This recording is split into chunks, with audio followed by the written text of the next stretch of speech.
குழந்தைகள் வந்து பார்த்து கத்துக்கிறதா இல்லட்டா தான் அனுபவத்துல இருந்து கத்துக்கிறதா? இதுக்கு ஒரு சைக்கியாட்ரிஸ்ட் பெண்டோரா ஒரு எக்ஸ்பெரிமெண்ட் பண்ணார். ஒரு ரூம்ல ஒரு குழந்தைய உட்காத்தி வச்சு அது பக்கத்துல ஒரு பொம்மையை ஒருத்தர் போட்டு அடின்னு அடிக்கிறாரு. அதுக்கப்புறம் அந்த குழந்தைய அடுத்த ரூம் கொண்டு போறாங்க.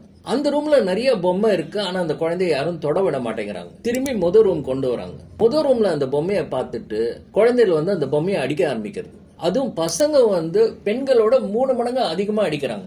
அப்புறம் பெண்டோரா பார்த்தாரு, ஒரு மனுஷன் பண்ணாதான் இந்த பிஹேவியர் கத்துக்கிறாங்களா இல்லட்ட ஒரு சினிமா படம் பார்த்தும் இதே பிஹேவியர் வருமா, ஒரு டிவி கார்ட்டூனை பார்த்து இதே பிஹேவியர் வருமா அப்படின்னு பார்த்தேன்னா சினிமா பார்த்து டிவி கார்ட்டூன் பார்த்து அதே பிஹேவியர் வருது. அதுக்கப்புறம் அவர் என்ன பண்ணாருன்னா, யார் பொம்மையை போட்டு அடிக்கிறாங்களோ அவரை போய் ஒருத்தரை பாராட்ட வச்சாங்க. பாராட்டும் போது அந்த குழந்தை பாக்குறது, ஆஹா பொம்மையை அடிச்சதுக்கு இவங்க பாராட்டுறாங்கன்னு சொன்னோன்னா அது அதிகமா அந்த பொம்மையை அடிக்கிறது. அதே இன்னொருத்தர் போய் அவரை திட்டுறாங்க, ஏன்பா பொம்மையை அடிக்கிறீங்கன்னு திட்டுறாங்க. அதை பார்த்தோன்னே ஆஹா இந்த பொம்மையை அடிக்கிறது தவறுன்னு சொல்லிட்டு குறைக்கிறது. அப்படின்னா அந்த குழந்தை வந்து அந்த என்ன நடக்கிறதோ அதை பார்த்து தான் அதோட பிஹேவியர் வருது.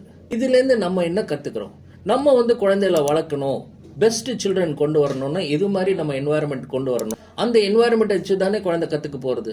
ஸோ இந்த இன்ஃபர்மேஷன் வந்து நீங்கள் கண்டிப்பாக பேரண்ட்ஸோட ஷேர் பண்ணுங்க. அண்ட் இதை பற்றி என்ன நினைக்கிறீங்கன்னு கமெண்ட் பாக்ஸில் போடுங்க. Let's build families and build a great nation.